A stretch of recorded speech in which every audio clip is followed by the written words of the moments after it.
Welcome to the Serial Killer Podcast, the podcast dedicated to serial killers, who they were, what they did, and how. This episode is brought to you by TrueCar. 60 seconds. That's exactly how long this commercial lasts. You know what else you can do in about a minute? Get an offer for your car with TrueCar. That's right. In the amount of time it takes to floss your teeth, pet your dog, do a few sit-ups, or just listen to my voice, you can get a true cash offer. Best of all, you can do it from your smartphone or home. Just go to TrueCar and simply enter your license plate number and watch how your car's details pop up. Answer a few questions and you'll get an accurate, true cash offer from a local TrueCar certified dealer. It's that easy. After that, you can bring your car in and they'll check it out with you together. You can ask questions and get the answers you need, so there's no surprises. Then, simply leave with your check or trade in your car for a new ride. So, when you're ready to experience a better way to sell or trade in your car, check out TrueCar today. Sadism. Sadistic personality disorder. Sexual sadism disorder. Medical professionals have used many phrases to describe someone who enjoys inflicting pain upon other human beings. The current terminology refers to the recurrent and intense sexual arousal from the physical or psychological suffering of another person, as manifested by fantasies, urges, or behaviors. It is classified as one of the so-named paraphilias, called an algolagnic disorder. The formal diagnosis of sexual sadism disorder would apply if the individual has acted on these urges with a non-consenting person, or if the urge causes significant distress to the victim. The term sadism derives from the French author Donatien Alphonse François Marquis de Sade. He lived a scandalous, libertine existence and repeatedly procured young prostitutes as well as employees of both sexes in his castle in Lacoste. He was also accused of blasphemy, a serious offense at the time. His behavior also included an affair with his wife's sister, Anne Prosper, who had come to live at his castle. Beginning in 1763, de Sade lived mainly in or near Paris. Several prostitutes there complained about mistreatment by him, and he was put under surveillance by the police, who made detailed reports of his activities. After several short imprisonments, which included a brief incarceration in the Château de Saumur, which at the time was a prison, he was exiled to his chateau at Lacoste in 1768. The first major scandal occurred on Easter Sunday in 1768, in which Sade procured the services of a woman, Rose Keller, a widow beggar who approached him for alms. He told her she could make money by working for him. She understood her work to be that of a housekeeper. At his chateau at Arcueil, Sade ripped her clothes off, threw her on a divan and tied her by the four limbs, face down, so that she could not see behind her. Then he whipped her. Keller testified that he made various incisions on her body into which he poured hot wax, although investigators found no broken skin on Keller, and Sade explained that he had applied ointment to her after the whipping. Keller finally escaped by climbing out of a second-floor window and running away. In 1774, de Sade trapped 6 children, including 1 boy, in his chateau for 6 weeks, during which time he subjected them to sexual abuse, which his wife allowed. While imprisoned at the famous prison, the Bastille, de Sade wrote his magnum opus, The 120 Days of Sodom. The novel tells the story of four wealthy male libertines who resolve to experience the ultimate sexual gratification in orgies. To do this, they seal themselves away for 4 months in an inaccessible castle in the heart of the Black Forest, with a harem of 36 victims, mostly male and female teenagers, and engage 4 female brothel keepers to tell the stories of their lives and adventures.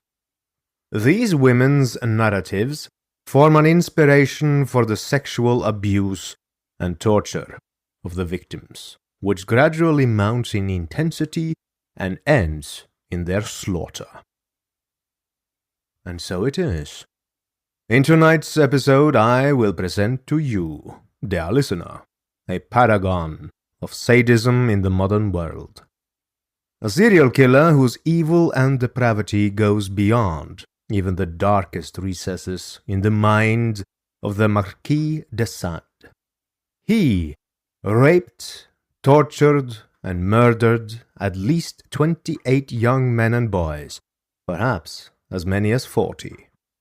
At the time of his arrest, only Dr. Death himself, H.H. Holmes, rivaled his body count. I am, of course, talking about none other than the Candyman himself, Dean Corll. Would you, dear listener, like to hear more from your humble hosts, other than just the weekly serial killer exposés?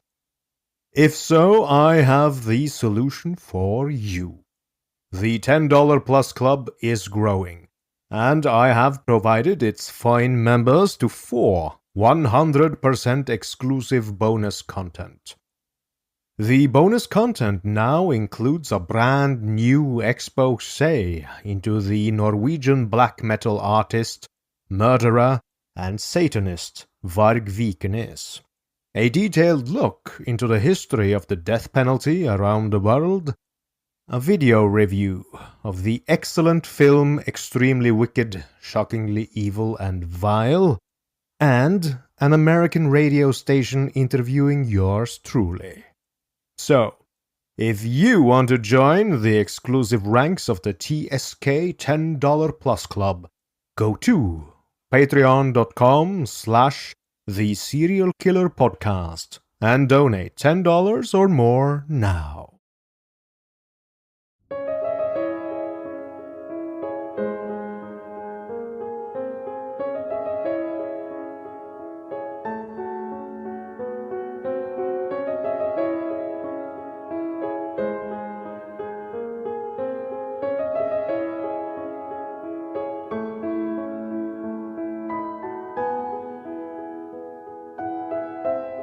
Dean Arnold Corll was born in Waynesdale, Indiana, on Christmas Day, the 25th of December, 1939, to over-affectionate mother Mary and Arnold, a father who did not like children.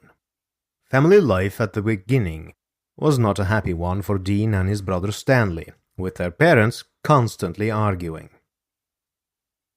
Arnold Corll was a strict disciplinarian, and the boys were always being punished, both mentally and physically. In the 1940s, corporal punishment was common and thought to be moral in regards to raising children. However, as with other known serial killers, Dean's father went beyond a simple slap or spanking. He punched his boys in the face, in the stomach, and whipped them bloody with his belt. Arnold and Mary eventually divorced in 1946, which at the time was much rarer than today. The divorce rate in the 1940s was around 29%. Today it is higher than 50%.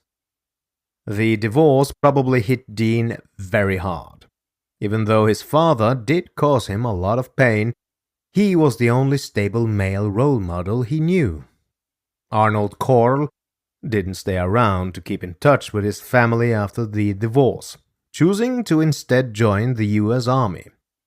However, Mary wasn't one to simply accept being left behind, and she found life without a husband so sad. She bought a horse trailer and moved to Tennessee to be closer to the base where Arnold was posted.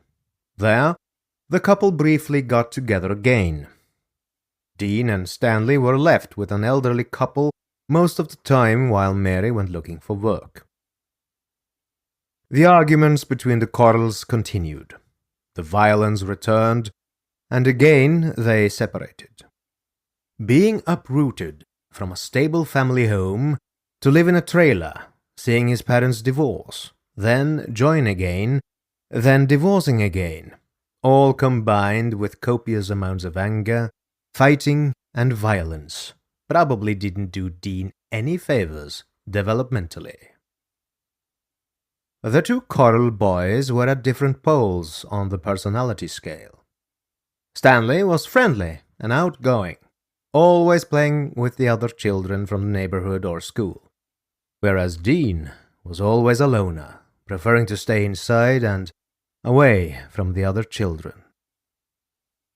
By 1950, Mary and Arnold tried again to reconcile, but it did not work, and so they eventually gave up on the relationship, and in 1950, Mary, with the two boys, left Tennessee for Houston. Around the same time, Dean was diagnosed with a congenital heart ailment after a bout of rheumatic fever, and was told that he should avoid sports where possible. But Dean, not being a sporting type, actually found this to be good news. In 1950, Dean was 11 years old, and those of my senior listeners will probably remember how being a kid in the 1950s was like in America. If you were a boy, you were expected to participate in sports, for example football and baseball. It was also considered very normal for boys to rough and tumble, to fight, come home with cuts, scrapes, and the occasional black eye. Dean, however, was effeminate, clean, slight of build, and very introverted. He didn't participate in any community sports, and was in all likelihood relentlessly bullied for the entirety of his early school years. In 1953, Mary remarried. Her new husband was traveling clock salesman Jake West. Soon after the marriage, the couple had a daughter. With both his parents working, Dean was extremely protective of his younger sibling and always watched out for her and trying to keep her out of trouble. He did not like that his brother was always outgoing and active, but he was especially fond of his new little sister. Although Dean didn't play football or baseball, he did find himself a hobby in scuba diving, but had to give it up after fainting one day while diving, a symptom of his heart defect. At school, he enjoyed music and was a keen trombone player. Teachers remembered him as a quiet and polite student. After a suggestion from a candy salesman, Mary set herself up with a little candy shop to help support the family. Dean was a runner for the candy shop, which had its humble beginnings in the garage of the family home. Dean often found himself exhausted for running orders to people in town, but he never complained. After high school graduation, Dean moved back to Indiana to help look after his stepfather Jake's elderly mother, while the rest of the family moved to Houston. Once his step-grandmother died, he moved back to Houston, where he decided to get a job with the Houston Lighting and Power Company during the day. At night, he figured he could help the family make candy. His drive to succeed impressed many of the town's young women, but Dean failed to notice. In high school, Dean had reportedly dated 2 girls, and being a devout Baptist, the very idea of homosexuality was so taboo, Dean didn't understand what his deep, dark fantasies really were. Men and young boys was a constant fixture in his increasing deviant late-night fantasies, and from a young age, Dean knew something was not right. The year was 1964. John F. Kennedy had been assassinated the year before, and the Vietnam War was starting to explode.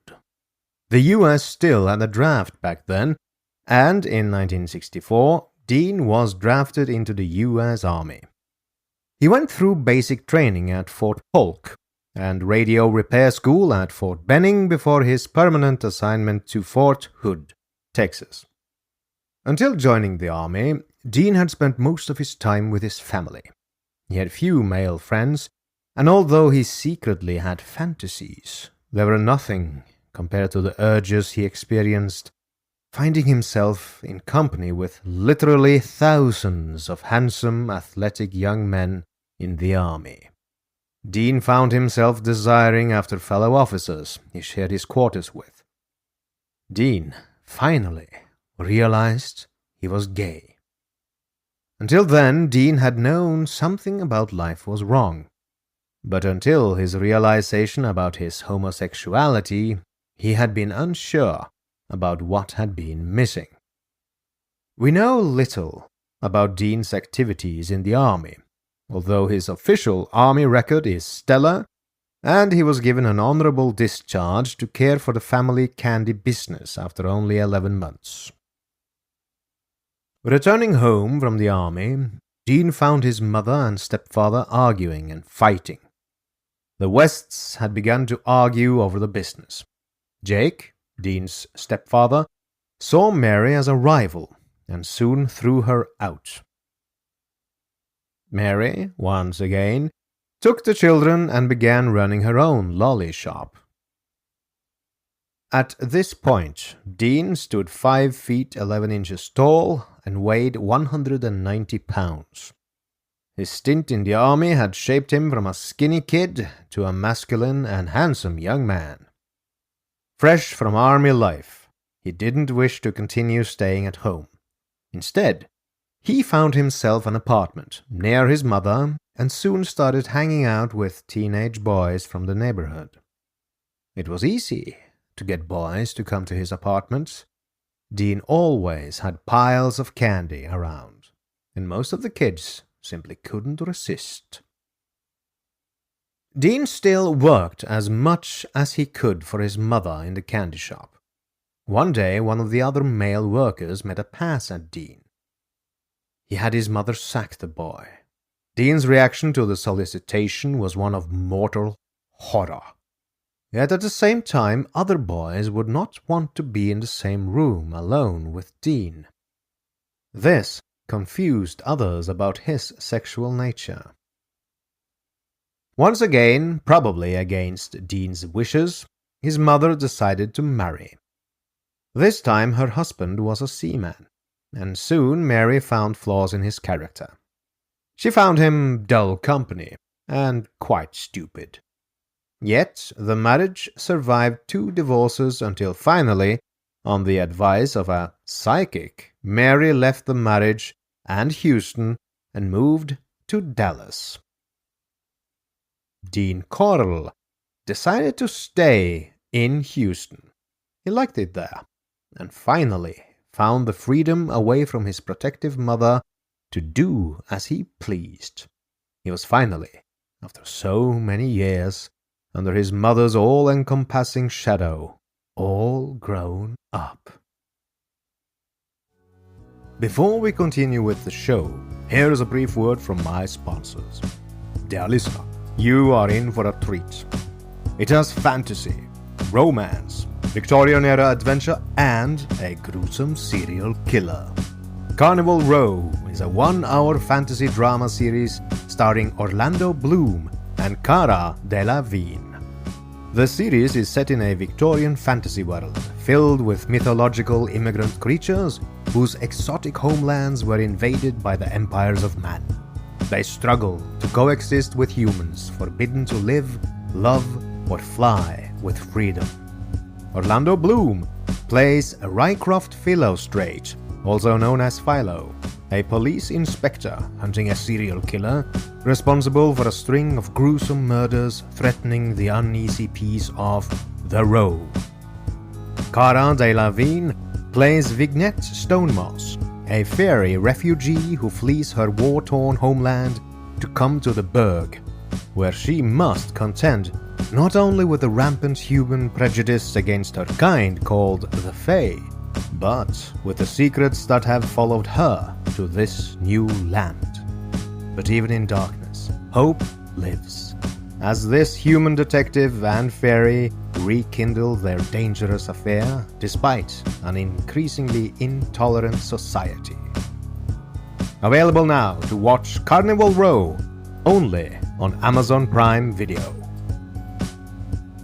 Now, one thing that is a recurring theme on this podcast is mental health.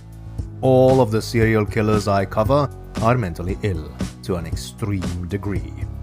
Some of them are incurable psychopaths, but some were deeply damaged, torn people that might never have ended up hurting anyone if they had gotten help.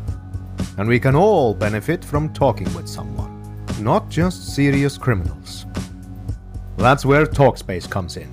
Simply provide your preferences for therapy, and Talkspace will match with one of more than 5,000 therapists the very same day. 1 month of therapy on the Talkspace platform costs about the same amount as a single face-to-face session. Best of all, you'll never have to wait a week to share what's on your mind. No matter what you're going through, remember, you are not alone. Join more than 1 million who feel happier with Talkspace. Talkspace has more than 5,000 licensed therapists who are experienced in addressing the challenges we all face. To match with your perfect therapist for a fraction of the price of traditional therapy, go to Talkspace.com. Make sure to use the code SKP, that's Sierra Kilo Polo, to get $65 off your first month and show your support for the show. That's SKP and Talkspace.com. Dean's first attraction to the younger boys was one of an older protective brother. At first, he would never say anything or do anything overtly sexual. He just preferred the company of the teen boys who hung around his apartment. But lurking beneath the kind exterior was fantasies. Dark fantasies that during long years of being suppressed had developed increasingly deviant and extremely violent characteristics. When Corll was 27 years old, he met for the first time 12-year-old David Brooks. At the time, David was a slender, handsome boy with dark hair. He, as the other kids in the neighborhood, loved candy, and he too had experienced being marginalized and bullied by other boys. Dean was the first male he met who didn't mock him for his glasses, and he looked up to the strapping and successful Dean Corll.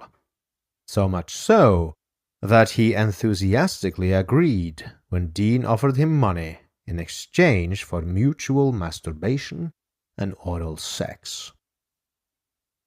Brooks enjoyed the older man's company and looked up to him as a big brother, someone to ask for guidance and for help through the tough and tumultuous teenage years. Soon David became completely emotionally dependent on Dean and spent most of his time with him rather than at home. It went so far that Brooks actually moved in with Corll for a period of time. Dean still worked at the lighting company and soon hired a storage shed to keep his few possessions in that were not needed in his tiny apartment. On Christmas Day, 1969, Dean Corll turned 30. It was a turning point in his life. He became morose and depressed. He lost his thrill for life and became further introverted. But David Brooks was often around and tried to cheer Corll up. Often it would end with Corll paying Brooks $5 for oral sex. But oral sex from the various teenage boys was simply not enough for Dean Corll anymore. His fantasies had started to take over his every waking hour, spilling over into real life. He wanted to penetrate. He wanted to inflict pain, and he wanted to kill. And so it was that by Christmas 1970, Dean Corll became a murderer. University of Texas student Jeffrey Conan left the campus and began to hitchhike home to Houston. 21-year-old Jeffrey was an all-American handsome 18-year-old man and was last seen on the 25th of September 1970 trying to get another lift. Instead of getting a lift to where he was going, he was picked up by Corll, who took him to his apartment at 3300 Yorktown. Once there, the young man was bound by his hands and feet and gagged. Jeffrey was by then completely under Corll's control, and for the first time in his life, Corll felt the rush of utter domination. Also, he would finally be able to take the step from simple masturbation and oral sex to full anal penetration. Without lube, causing bleeding and horrifying pain, Corll sodomized Jeffrey before slowly strangling him to death with his bare hands using a piece of cloth that was gagged in Jeffrey's mouth. Once dead, the body posed no interest to Corll, who was put in his trunk and, as the first of many, dumped it on the High Island beach. When the body was later discovered, it was laying under a large boulder, covered in a layer of lime, wrapped in plastic, naked, and bound hand and foot. Being such a wayward area for down-and-out teens, Corll had his pick of victims. He found that a lot of them were willing to come over for a party. The parties usually included glue and paint sniffing, pot smoking, and pill popping. Some of the boys would, just as Brooks, allow Corll to perform oral sex on them for $5. Many of the boys Corll chose were usually in trouble or runaways. When they went missing, no one really noticed at first. However, Corll was not happy with only oral sex. He wanted penetration. He wanted to perform sodomy on his victims. He wanted total domination, and the murder of Conan had lit a hunger in him that by now raged like a wildfire. Around the time of Conan's murder, David Brooks interrupted Corll in the act of assaulting two teenage boys whom he'd strapped to his plywood torture board. The torture board was just that, a plywood board with holes drilled into it where victims' hands and feet could be secured. Once secured, Corll would take his time torturing his victims using a variety of tools. When Brooks entered the apartment, Corll was fully erect and in the process of torturing both young boys. He had a manic look on his face. But instead of running straight back out to call the authorities, Brooks stayed put. Dean grinned at this and promised Brooks a car in return for his silence. Brooks accepted the offer, and Corll bought him a green Chevrolet Corvette. Brooks was later told by Corll that the two youths had been murdered, and that Corll had an offer for him. It was getting increasingly difficult for Corll to lure boys back to his apartments, and he needed somebody to procure fresh meat. Thus, Dean offered $200 for any boy Brooks could lure to Corll's apartment. James Glass was a dark-haired 14-year-old boy who liked to wear hippie necklaces and had a sweet smile and blue eyes. Danny Michael Yates was a friend of his. He was of somewhat darker complexion with brown hair and brown eyes. Judging from family photos, he was a happy and playful 14-year-old. On the 15th of December 1970, David Brooks lured the two 14-year-old boys away from a religious rally held near Houston Heights to Corll's Yorktown apartment. Glass was an acquaintance of Brooks who, at Brooks' behest, had previously visited Corll's apartment. Once inside Corll's apartment, one or two of the boys were probably tricked into putting on handcuffs. In a similar way as John Wayne Gacy did, Corll and Brooks would show their victims a set of handcuffs. They would then put on the handcuffs and pretend to be able to work their way free. Once out of the handcuffs, they would challenge their guests to repeat the feat. When the boy would have put on the cuffs, and after a brief amount of time realizing there was no way out of them, both John Wayne Gacy and Corll would taunt the boy by saying the trick, having the key in the first place. Gacy and Corll were in many ways similar. They both had successful local businesses, were viewed favorably by their neighbors and community, and both liked to rape and murder dozens of young boys. However, where Gacy would refrain from straight-up hardcore torture, opting instead for brutal rape and various forms of murder, Corll's goal was not just sex and murder. His thrill came from pure sadism. He wanted to cause as much horrifying pain as possible to his victims, as well as brutally rape them before he eventually murdered them. Both 14-year-olds were bound to the aforementioned plywood torture board once Corll and Brooks had tied them up. The torture board could be used both laying down and standing upright. When laying down, it was easy to rape the victim laying on it, but when it was standing up, secured in the floor and the roof, Corll could tie one victim on each side of the board. This way he could also inflict torture without having to kneel or bend down to the floor. This is what was the case with Glass and Yates. Both youths were tied to opposite sides of Corll's torture board and subsequently anally raped, tortured in ways I'll get back to later in later episodes, and strangled to death before being buried in a boat shed Corll had rented on the 17th of November. 6 weeks after the double murder of Glass and Yates, on the 30th of January 1971, Brooks and Corll encountered two teenage brothers named Donald and Jerry Waldrop walking to a bowling alley.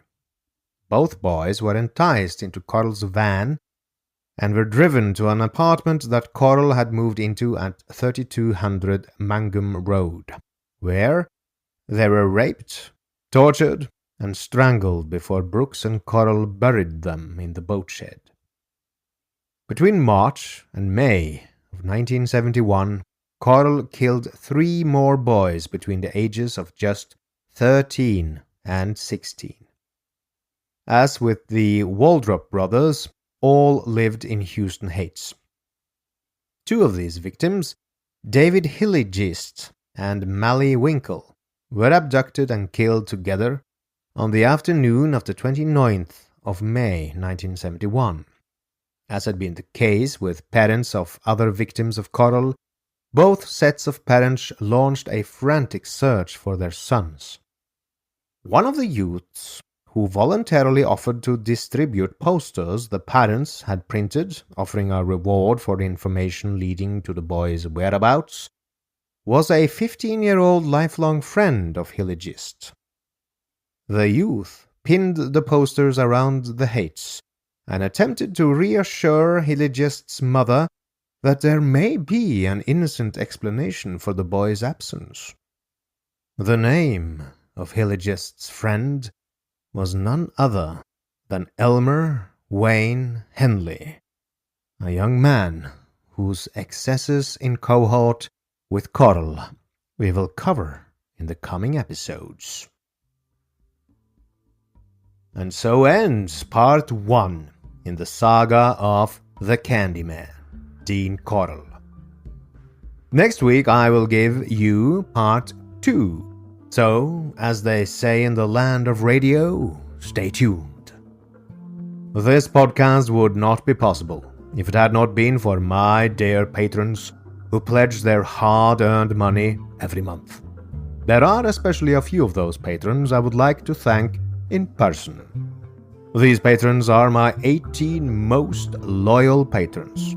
They have contributed for at least the last 34 episodes, and their names are Maud, Amber, Anne, Christina, Claudette, Cody, Evan, Jennifer, Lisa, Lisbeth, Mark, Mickey, Philip, PJ, Russell, Sam, Sarah, and Troy. You really help produce this show, and you have my deepest gratitude. Thank you.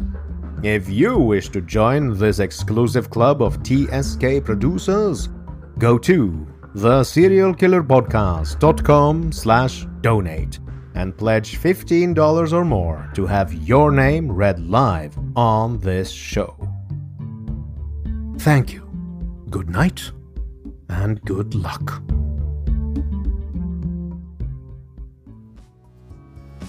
It's time to turn it up with your new favorite podcast, Expeditiously with T.I. Here on Podcast One, join the rapper, entrepreneur, family man, and activist as he bridges the gap and sheds light on important social topics and much more in an authentic, eyebrow-raising dialogue that might make you want to pull out your dictionary. Download new episodes of Expeditiously with T.I. every week on Apple Podcasts and Podcast One.